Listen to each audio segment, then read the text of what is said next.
Hey, how's it going? Welcome to BFR Tuesday. It is amazingly 2021. I'm shocked. Hold on. Getting out of 2020 feels good, feels real good. Back into 2021. And I really hope we get back to some of our normal educational activity, like getting into live courses and teaching again, because I haven't taught a live class since last February, I believe, and I'm like going crazy. Anyway, thanks for being here. My name is Cara. I'm based out of Dallas, Texas. I do this BFR Tuesday every week at 1 p.m. Central. And my purpose is to answer any questions that people might have around BFR, BFR programming, BFR equipment, any of those things that might come up. So the best way to ask those questions is just to go up to your upper right-hand corner. There should be a place where it says chat. I will put in, say hello from Dallas, Texas. Nice, Lewis. Thank God, finally received him. I know it has been a battle. COVID has not been kind to the manufacturing process, but I'm glad you finally got him. Do you have any questions? Thank you, Terry. Happy New Year to you as well. Lewis, do you have any questions regarding the new pump and cuffs and all those things?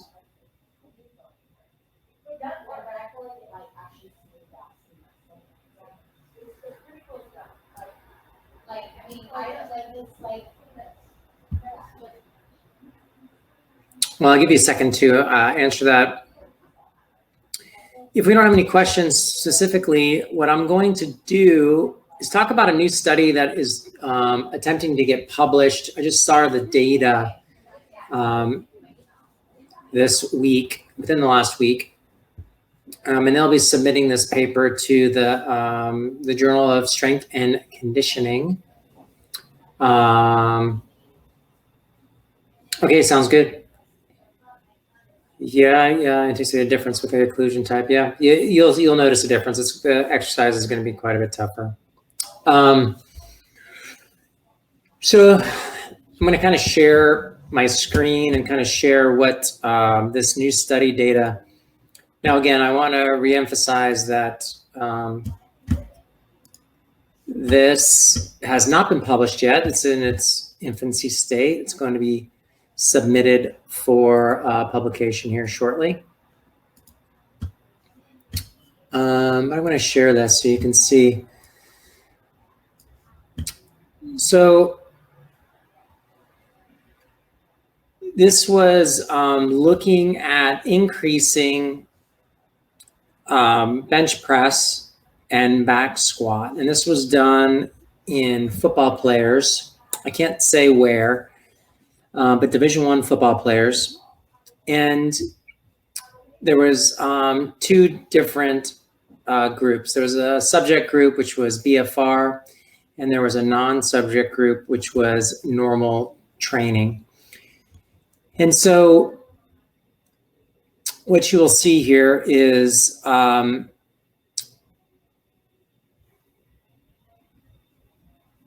mean bench press pre-testing, 304.5 pounds, standard deviation 43.9, meaning there was people that were less than 304.5, there was people that were more than 304.5, and it was up to almost a little bit over a 40, almost a 44-pound difference, both above and below.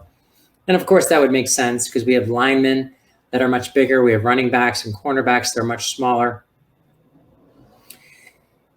4 weeks, you're seeing this is a difference in 4 weeks of using BFR, and we wouldn't expect this type of a response in normal training. They went from 305 pounds to 311.6 pounds mean, and you see the standard deviation stayed about the same.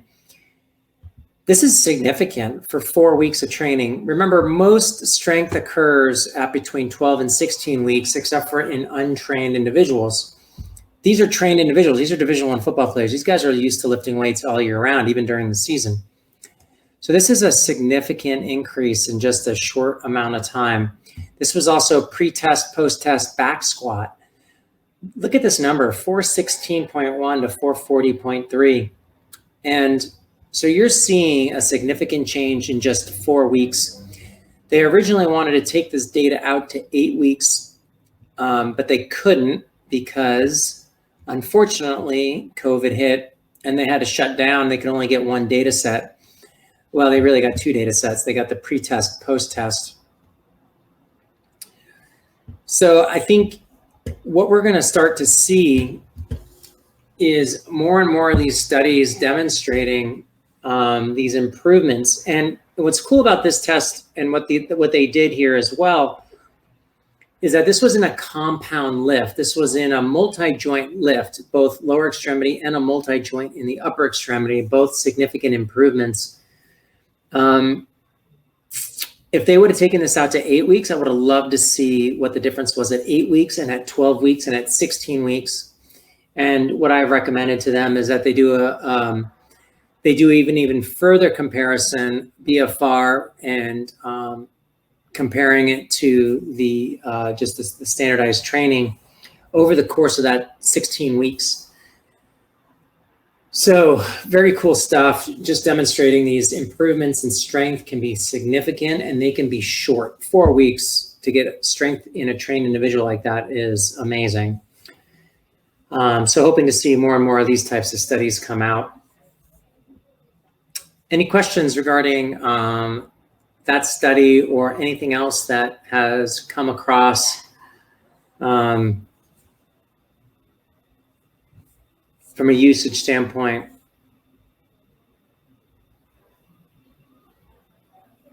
Lewis is asking, does the strength increases seen with BFR follow the same type of response curve as non-BFR?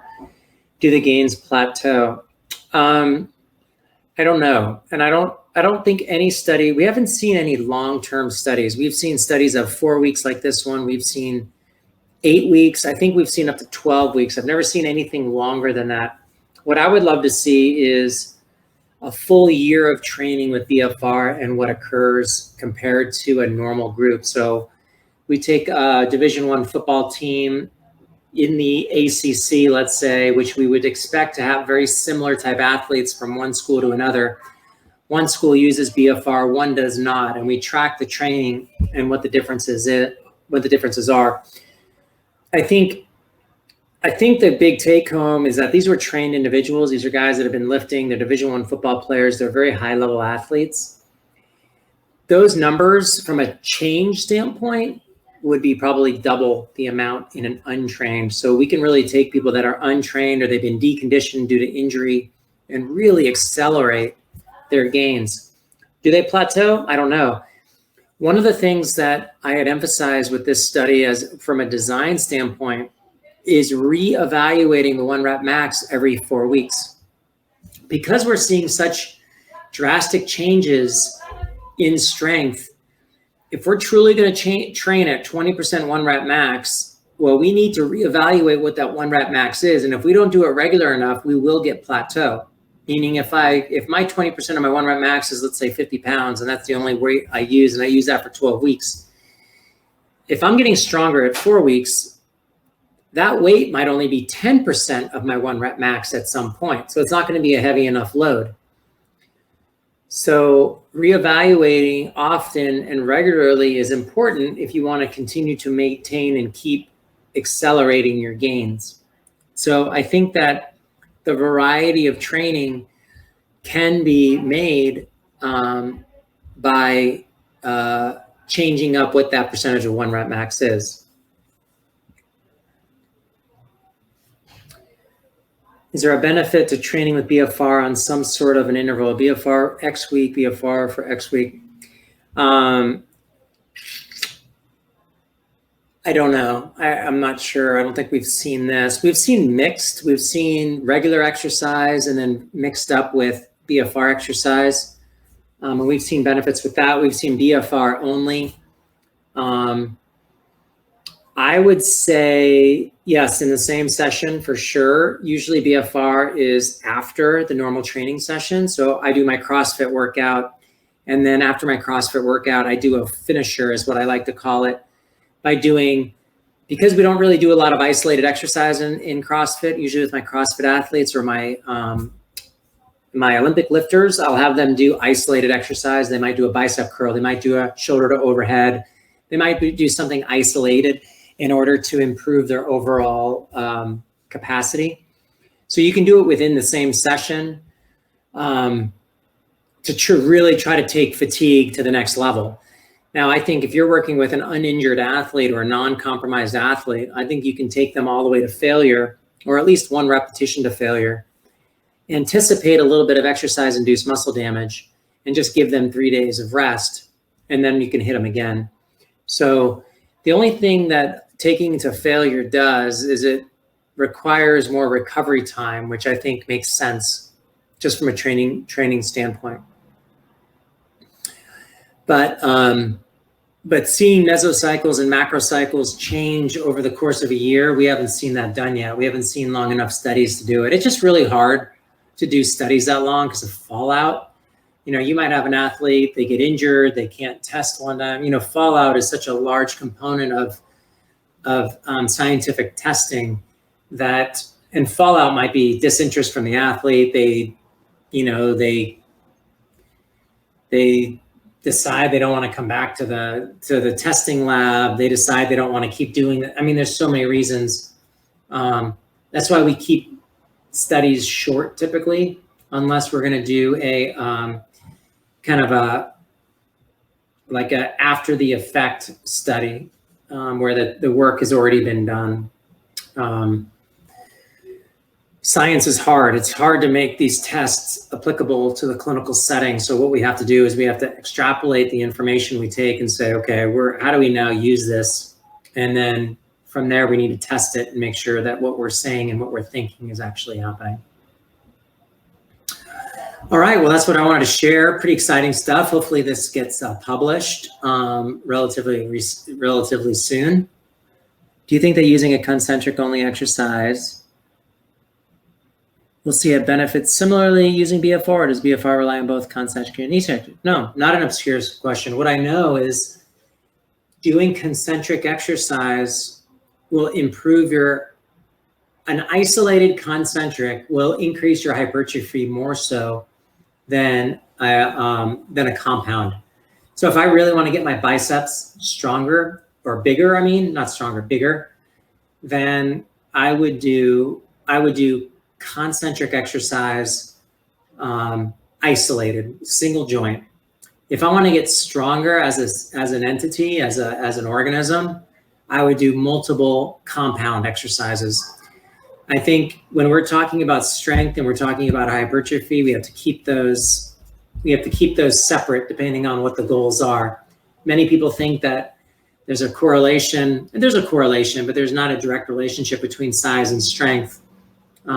So I think that if we want to increase size is one thing, if we want to increase strength is another, and they're almost two separate training parameters. All right, y'all. Well, 1:15. Hope you got something out of this today, and hopefully I'll have more information about this study coming up soon. But looking forward to those guys getting that published and getting more information out to the BFR world. Thank you so much. Everybody have a great week. Happy New Year.